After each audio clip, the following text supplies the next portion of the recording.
സംവിധാനത്തിലേക്കുള്ള ആഗ്രഹവും എനിക്ക് പലപ്പോഴും തോന്നിയിട്ടുണ്ട്. നമുക്ക് എപ്പോഴായാലും തോന്നുന്നത് നമ്മൾ എൻ്റെ സ്ക്രിപ്റ്റുകൾ സംവിധാനം ചെയ്യുന്നവരാരും അത്ര മോശക്കാരൊന്നുമല്ല. അവർക്കൊക്കെ അവരുടെ മാധ്യമത്തെക്കുറിച്ചൊക്കെ നല്ല പിടിപ്പും അറിവും ഒക്കെ ഉള്ളവരും നല്ല പെർസ്പെക്റ്റീവും ഒക്കെ ഉള്ള ആൾക്കാരാണ്. പക്ഷെ ഇങ്ങനെയൊക്കെ ആണെങ്കിലും ഓരോരുത്തരും ഓരോ ഇൻഡിവിജ്വൽ ആകിയാൽ ചിലത് കാണുമ്പോൾ നമുക്ക് തോന്നും അത് ഇങ്ങനെ ആകാമായിരുന്നെങ്കിൽ കുറച്ചുകൂടെ ബെറ്റർ ആവില്ലേ, ഇങ്ങനെ എപ്പോഴും നമ്മുടെ ഉള്ളിലെ ഒരു സംവിധായകൻ ഈ ഷൂട്ടിംഗ് ലൊക്കേഷനിൽ നിൽക്കുമ്പോഴും ബാക്കി പ്രോസസ്സിൽ പങ്കെടുക്കുമ്പോഴേ സ്ക്രിപ്റ്റ് എഴുതുമ്പോഴല്ല, സ്ക്രിപ്റ്റ് എഴുതുമ്പോൾ എൻ്റെ ഉള്ളിൽ കൂടുതലും ആക്ടർ ഓറിയൻറ്റഡ് ആണ് സ്ക്രിപ്റ്റ് പോവുക. പക്ഷേ സ്ക്രിപ്റ്റൊക്കെ എഴുതി കഴിഞ്ഞിട്ട് ലൊക്കേഷനിൽ നിൽക്കുമ്പോൾ ഞാൻ കൂടുതലും എൻ്റെ ഉള്ളിൽ ഞാൻ സ്കൂൾ ഓഫ് ഡ്രാമ ഡയറക്ഷനാണ് എടുത്തത് നാടകത്തിൻ്റെ.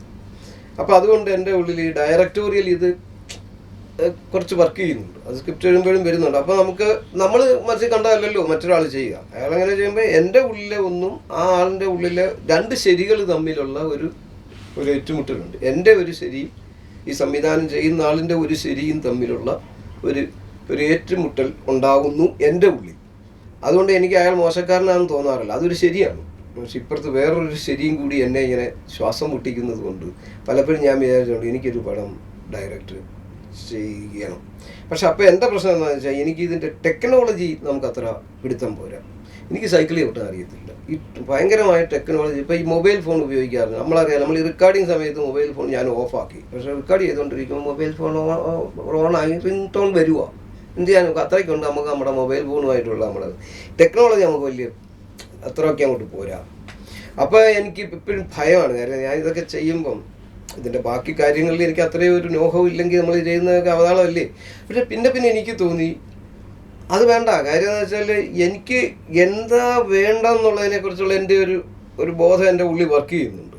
അപ്പോൾ അത് ഞാൻ ഇവരോടൊക്കെ കമ്മ്യൂണിക്കേറ്റ് ചെയ്താൽ പോരെ. ഞാനാണെങ്കിൽ നമുക്ക് മൂന്നാമതൊരെണ്ണമെങ്കിലും കിട്ടുമല്ലോ. അത് ശരി, ഓക്കെ. അപ്പോൾ എന്നെ അടുത്തറിയാവുന്ന ടെക്നീഷ്യന്മാരുമായിട്ടാണെങ്കിൽ ഈഗോ വർക്ക് ചെയ്യത്തില്ല. ഇപ്പോൾ രാജീവ് രവിയും ഞാനും തമ്മിൽ നേരത്തെ ബന്ധം സിനിമ ക്യാമറാമാനും ഒരു ബാലേട്ടനുമായിട്ടുള്ള ബന്ധമൊന്നും അല്ലല്ലോ. അപ്പോൾ ആകയാൽ ഇപ്പം എന്തെങ്കിലും ഉണ്ടെങ്കിൽ രാജീവ് എനിക്ക് പറഞ്ഞു തരും, അല്ലെങ്കിൽ തരുന്നു, അല്ലെങ്കിൽ ചെയ്യും. അത് അങ്ങനെയുള്ള ഒരു വ്യവസ്ഥിതി നോക്കും. അപ്പോൾ ആർട്ട് ഡയറക്ടർ പ്രകാശ് മൂർത്തി ഞങ്ങളുമായിട്ട് പറയും. അപ്പോൾ ഇവർക്കൊക്കെ എൻ്റെ ബലഹീനത നല്ലപോലെ അറിയാം എന്ന് പറയുന്നതാണ് ഏറ്റവും നല്ല കാര്യം. ഒരുത്തൻ്റെ ബലഹീനത അറിയലാണ് നമുക്ക് സ്വസ്ഥത കിട്ടുക. അപ്പോൾ എനിക്ക് പിന്നെ അവരുടെ മുമ്പിൽ നാട്യങ്ങളുടെ ഒന്നും ആവശ്യമില്ല.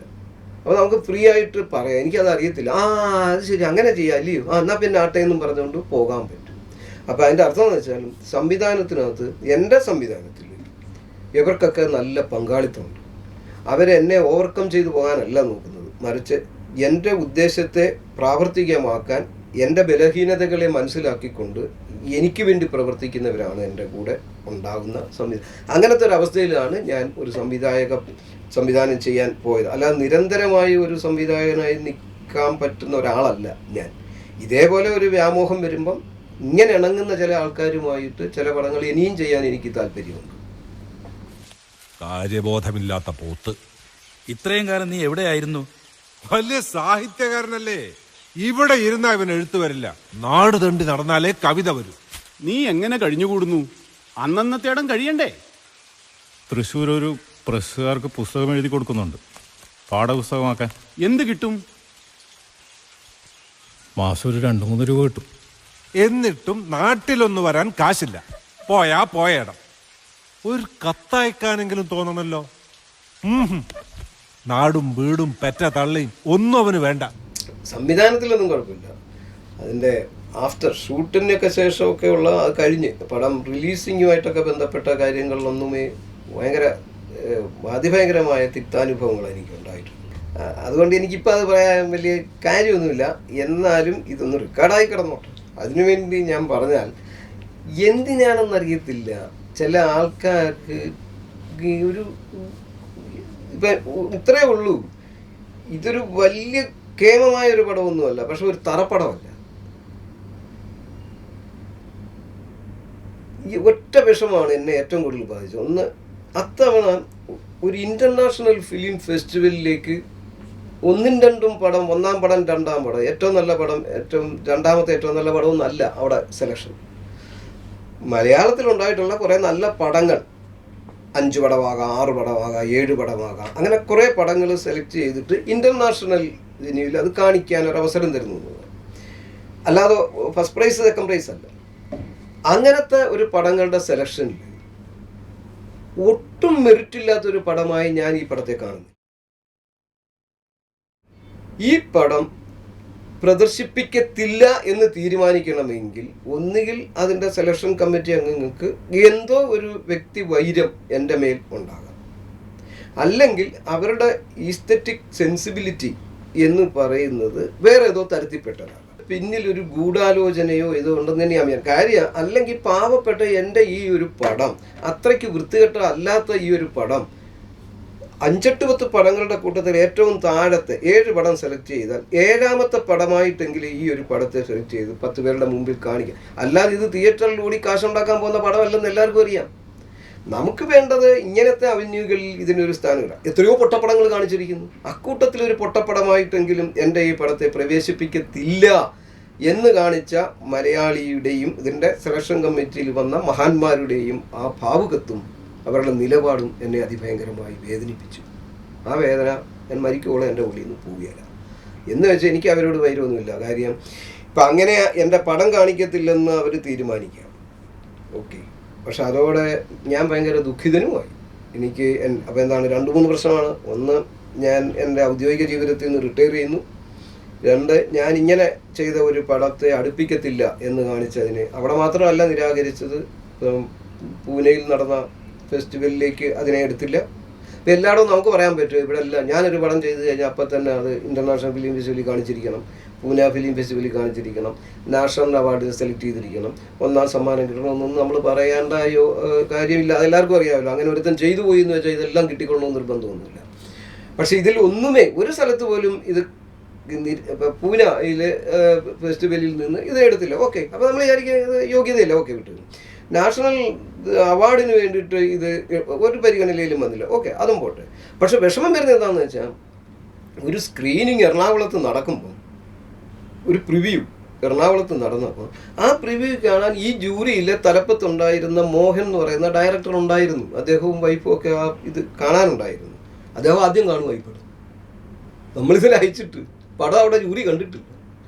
അപ്പോൾ പുള്ളി മൈക്ക് എടുത്ത് വെച്ചിട്ട് അവിടെ അത് റെക്കോർഡ് ചെയ്തിട്ടുണ്ട്. അല്ല, ഞാൻ കള്ളം പറയുകയല്ല. അതുവരെ എനിക്കറിഞ്ഞുകൂടാ. ഞാനിവിടുത്തെ പ്രദർശനത്തിൽ സന്തോഷവാനായിരിക്കുന്നു. പ്രദർശനം കഴിഞ്ഞു, ഞാൻ വന്ന് 2 വാക്ക് പറഞ്ഞു കഴിഞ്ഞപ്പോൾ ഇദ്ദേഹം വന്ന് മൈക്ക് വാങ്ങിച്ചിട്ട് അദ്ദേഹം പറഞ്ഞത്, ഇത്ര മനോഹരമായൊരു പടം ഈ ജൂറിയിലെ ഞങ്ങളുടെ മുകളിലത്തെ ജൂറികൾ കാണാൻ കിട്ടിയിട്ടേ ഇല്ല. അതിൻ്റെ അർത്ഥം അദ്ദേഹം ഏറ്റവും മുകളിലിരിക്കുന്ന ഒരു ജൂറി മെമ്പർ, അദ്ദേഹത്തിൻ്റെ മുമ്പിൽ ഈ പടം എത്തിയിട്ടില്ല. അതിനു മുമ്പ് തന്നെ ഉള്ള വേറൊരു ഗ്രൂപ്പ് കണ്ടിട്ട് അവിടെ നിന്ന് അവരത് മാറ്റിയല്ലോ. അപ്പോൾ ഇത്ര അങ്ങനെയൊക്കെ ഉള്ളൊരവസരം ഒരു മലയാളി പയ്യന് കിട്ടട്ടെ എന്നൊരു ബോധം പോലും, എന്തോ ഓച്ചം പടം ആയിക്കൊള്ളട്ടെ, എന്നാലും നമ്മുടെ മലയാളി ഒരുത്തൻ ഇങ്ങനെയൊക്കെ കഷ്ടപ്പെട്ടൊരു മലയാളത്തിലെ കവിയെക്കുറിച്ച്, അതാണ് അതിൻ്റെ ഏറ്റവും വലിയ രസം. ഇൻ്റർനാഷണൽ ഫെസ്റ്റിവലിൽ കാണിക്കാതെ പോയത് ഏത് പടമാണ്? മലയാള ഭാഷയിൽ വെച്ച് നടത്തുന്ന ഒന്നിൽ മലയാള ഭാഷയിലെ ഒരു കവിയെക്കുറിച്ച് അതിനകത്ത് ആർഗ്യൂ ചെയ്യാം. കാര്യം ഞാൻ ആ കവിയെ മോശമാക്കിയെന്നോ നല്ലതാക്കിയെന്നോ പറയാം.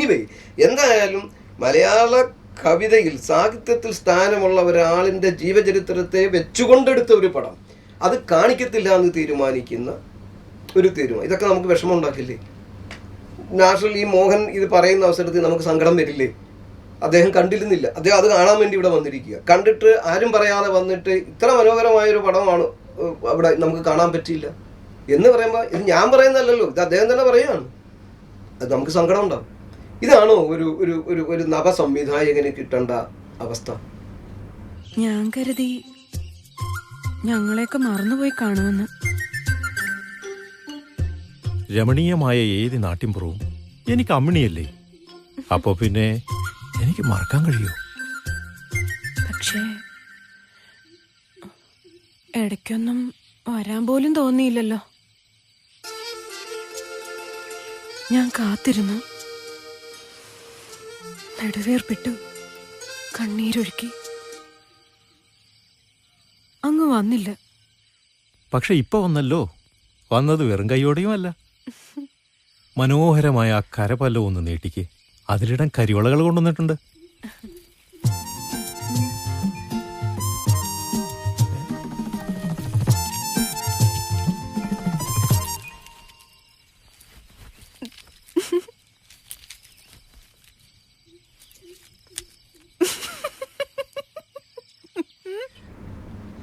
അതെന്നെ അതിഭയങ്കരമായിട്ട് ദുഃഖിപ്പിച്ചിട്ടുണ്ട്. എൻ്റെ ദുഃഖം ഇപ്പോഴും അതിൽ നിന്ന് മാറിയിട്ടില്ല. പക്ഷെ ഞാൻ അതിനൊക്കെ അങ്ങ് മറികടക്കുക. ഇതിനൊക്കെ അപ്പുറത്ത് നമ്മൾ ഈ വലകളിലും അല്ലാതെയും വീണ് പരിചയമുള്ളതുകൊണ്ട് എനിക്കിതൊന്നും പ്രശ്നമില്ല. പക്ഷെ അത് അപ്പോഴാണല്ലോ എനിക്ക് ഈ അഭിനയിക്കാനുള്ള ഒരിടം, ഒരു യോഗം എനിക്ക് വന്ന് ചാടുന്നത്. ഇപ്പം എന്താ വെച്ചാൽ ആരൊക്കെ അങ്ങനെയൊക്കെ തഴയുമ്പോഴും ഒന്നുകിൽ അവർ റിമോട്ടർ വെച്ച് അത് ഓഫാക്കിയാലേ എന്നെ അവരുടെ മുമ്പിൽ നിന്ന് അപ്രത്യക്ഷനാക്കാൻ പറ്റും, അതല്ലെങ്കിൽ അവർ കണ്ണടച്ചാൽ എന്നെ അവരുടെ മുമ്പിൽ നിന്ന് അപ്രത്യക്ഷനാക്കാൻ പറ്റും. കാര്യം ഞാനിപ്പം സ്ക്രിപ്റ്റ് എഴുതിയോ സംവിധാനം ചെയ്യുകയോ അല്ല ചെയ്യുന്നത്, ഞാൻ അഭിനയിക്കുക. അപ്പോൾ അവർക്ക് ഇഷ്ടപ്പെട്ടവരുടെ സിനിമ ആസ്വദിക്കണമെങ്കിൽ എന്നെയും കൂടെ സഹിക്കേണ്ടി വരും. അവരിഷ്ടപ്പെടുന്ന ഒരുപാട് പേരുണ്ടാവും, സംവിധായകരുണ്ടാവും, എഴുത്തുകാരുണ്ടാവും. അവരുടെ സിനിമ അവർ കാണുന്നുണ്ടാവും. കാണുമ്പം അവരാരെയാണോ തമസ്കരിക്കാൻ ശ്രമിച്ചത് അവനെയും കൂടെ അവർ സഹിക്കേണ്ടി വരും. അങ്ങനെ ഒരു ഗതികേടായാലാണ് ഞാനിപ്പോൾ അവരെ കൊണ്ടുപെടുത്തിയിരിക്കുന്നത്.